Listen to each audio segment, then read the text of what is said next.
Bonjour mesdames et messieurs et bienvenue à Perspective, je suis votre animateur Francis Denis. Cette fin de semaine au Vatican, le pape a présidé à la récitation de la prière de l'Angélus. Dans son allocution, le souverain pontife a commenté l'Évangile de ce dimanche en soulignant la centralité de la vertu de persévérance. À l'exemple de la femme cananéenne, nous ne devons jamais perdre espoir dans le Seigneur, pour qui la persévérance est un signe de foi indestructible. Le Seigneur ne tourne pas le dos devant nos nécessités, a affirmé le pape, et s'il peut paraître insensible quelquefois à notre appel à l'aide, c'est pour mettre notre foi à l'épreuve et la renforcer.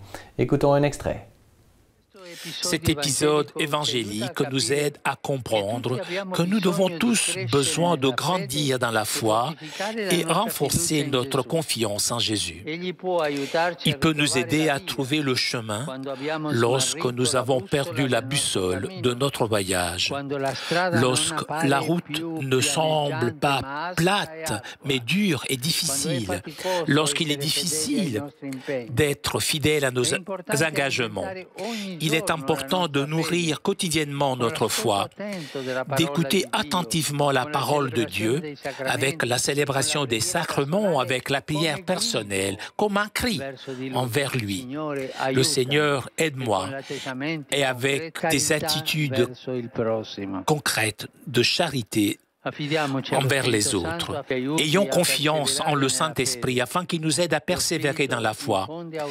L'Esprit donne du courage au cœur des croyants, donne à notre vie et à notre témoignage chrétien la force de conviction et de persuasion, nous encourage à vaincre l'incrédulité envers Dieu et l'indifférence envers nos frères. Que la Vierge Marie nous rende toujours plus conscients de notre besoin du Seigneur et de son Esprit.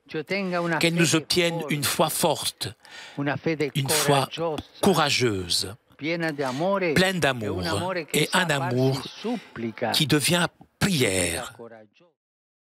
À la fin de l'Angélus, le pape a réitéré sa ferme condamnation des attentats terroristes qui ont tragiquement fait de nombreuses victimes au Burkina Faso, en Espagne ainsi qu'en Finlande la semaine dernière.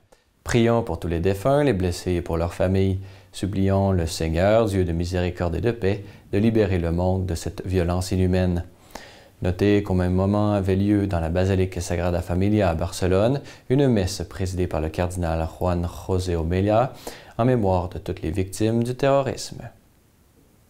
Aujourd'hui, la salle de presse du Vatican publiait le message du pape pour la Journée mondiale du migrant et du réfugié, intitulé « Accueillir, protéger, promouvoir, intégrer les immigrants et les réfugiés ».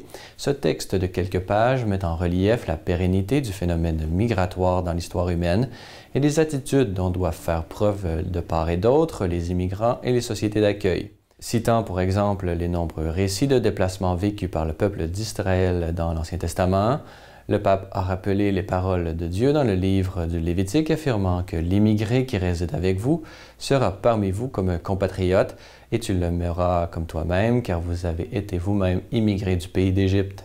De son côté, le Nouveau Testament est en pleine continuité avec cette tradition d'accueil puisque, selon le pape François, tout immigré qui frappe à notre porte est une occasion de rencontre avec Jésus-Christ.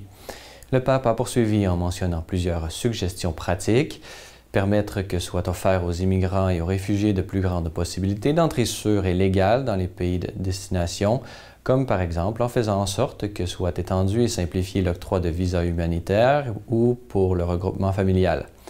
Mettre à la disposition des informations sûres et certifiées avant le départ et dans la prévention contre les pratiques de recrutement illégal, promouvoir l'intégration en valorisant les compétences qui doivent être adéquatement certifiées ou favoriser la culture de la rencontre en multipliant les opportunités d'échanges interculturels sont quelques-unes des propositions concrètes du pape François dans ce message publié aujourd'hui. Terminant celui-ci, il a manifesté la disponibilité de l'Église pour aider à la mise en place de chacune de ces initiatives. Notez que vous trouverez le message complet sur notre site internet au www.celleslumieres-tv.org. Voilà, c'est tout pour aujourd'hui. Bonne fin de soirée à tous. À la prochaine!